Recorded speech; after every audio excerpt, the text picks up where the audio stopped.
So as you can see here, I'm just tacking in the new spare wheel well. Just briefly dropped in the spare wheel just to make sure I had enough clearance, make sure that was all going to fit nice. Time to buzz gap that in, get it all welded in. Lovely.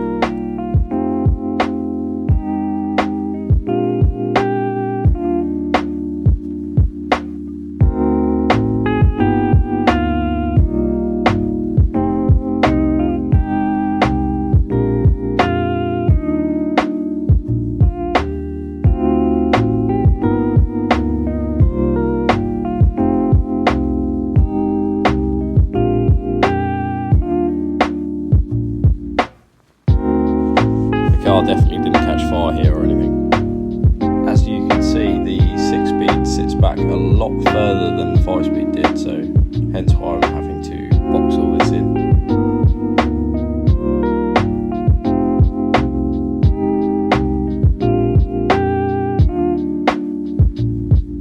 Something vaguely resembling a spare wheel well. Alright, so cut this thing out.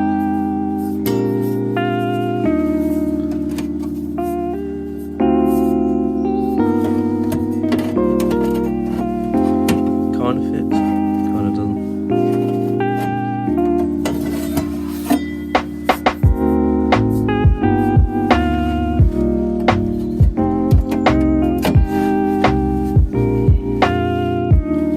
I think it fits well enough.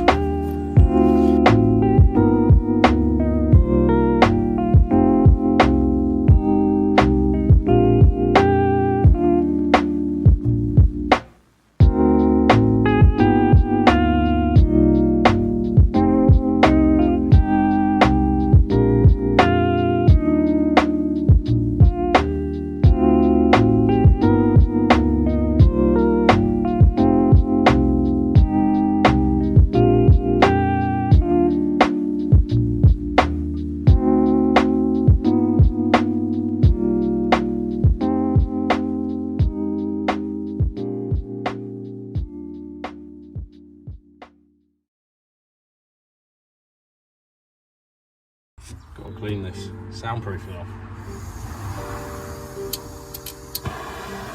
Back out the trusty low torch.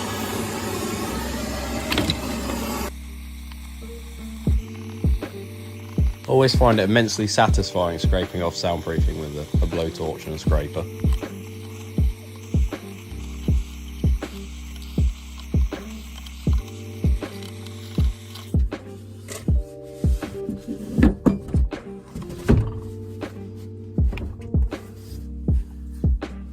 So I pump the spare wheel right up, tuck it back, put this panel down there.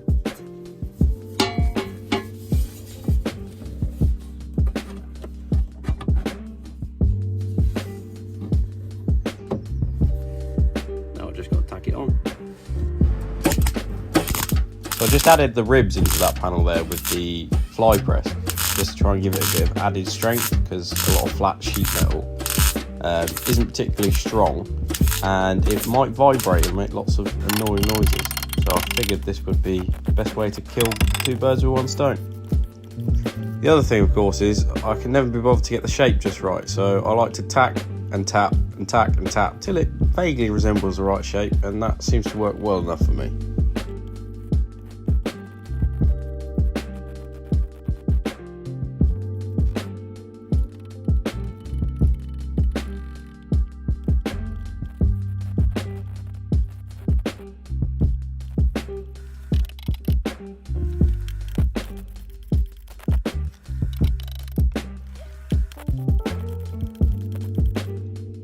So, made a fair amount of progress, got this all boxed back in.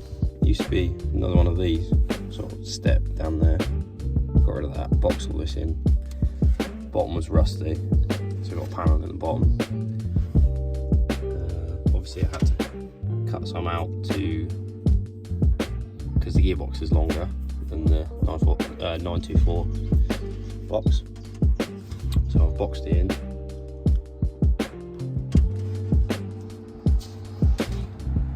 The other thing I had to do was, this used to be at this kind of angle, and then you couldn't get the wheel in anymore. So I had to chop triangles outside, and then tap it in, weld it back together. sealer.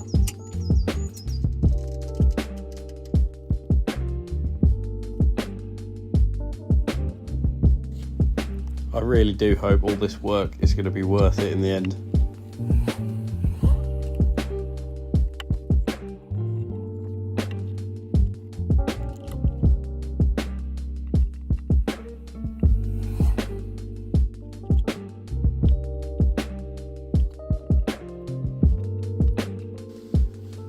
So as it's just in the boot, I'm just going to use this white radiator enamel because it should be fairly hard wearing, and it doesn't matter about the colour match too much because no one's ever going to see it other than you guys.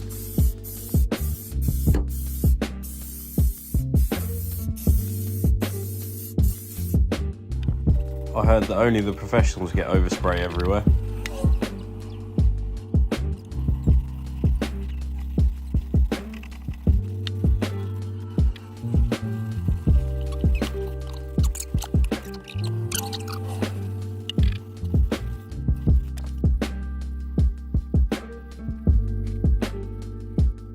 So I will admit, I cheated and got my dad to help me get the gearbox in because I couldn't do it on my own.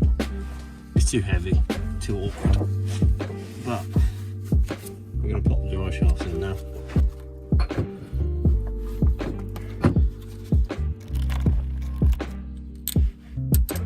I don't really know what these are for. Tabs. I guess to spread the load, maybe? Looks like the bolts are too long now. Time to put the fuel filler neck back on.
Tube back on.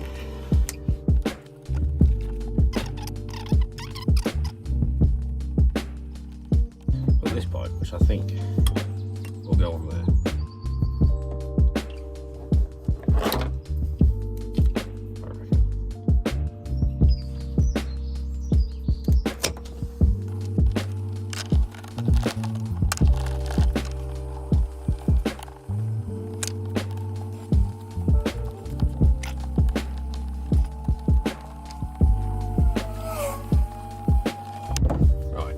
They're on.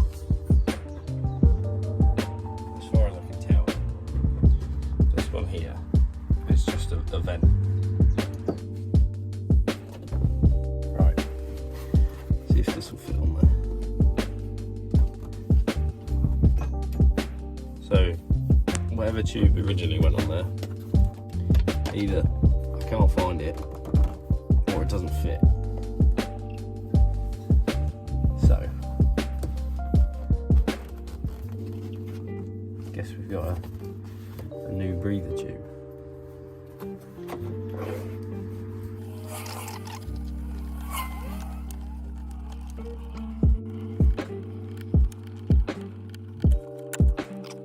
This was my original cover. As you can see, mounted hole broke off. Luckily, this metal one came with the S2 fuel tank, so we'll see if that fits. Looks like a big fat no.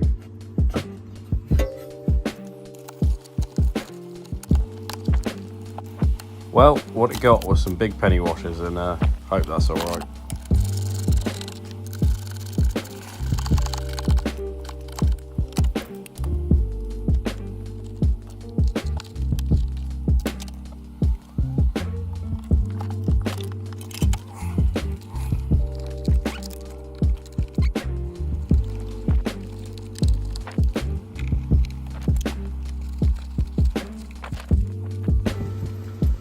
see this bit here with a hole in it?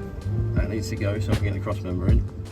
Obviously I said you couldn't fit the cross member up the side of the tank there, so I had to improvise on the fly. And what I've done is weld the rest of that box back on. I'm going to go on the outside. So this was 6mm plate I had left over from making the adapter plate to fit the gearbox to the torque tube bell housing. My redneck mental math said that should be plenty strong enough.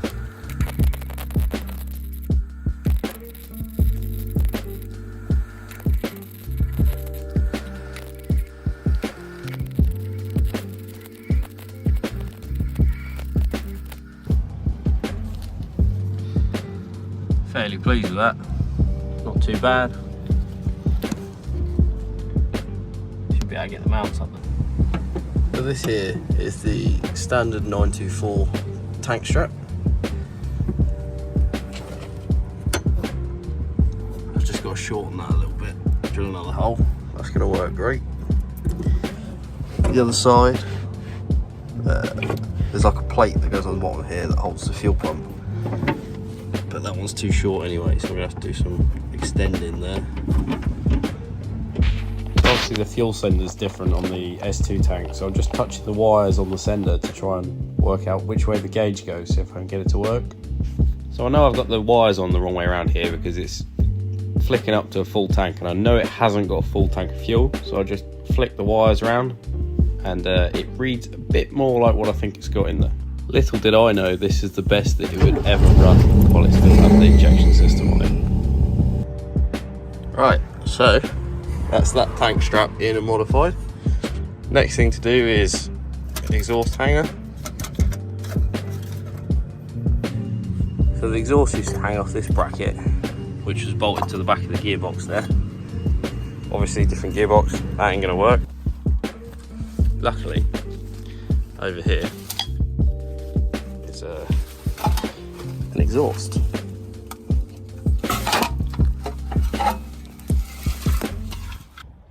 So my friend ordered an exhaust for his MX-5, and this thing turned up, which is actually for a Ford Focus.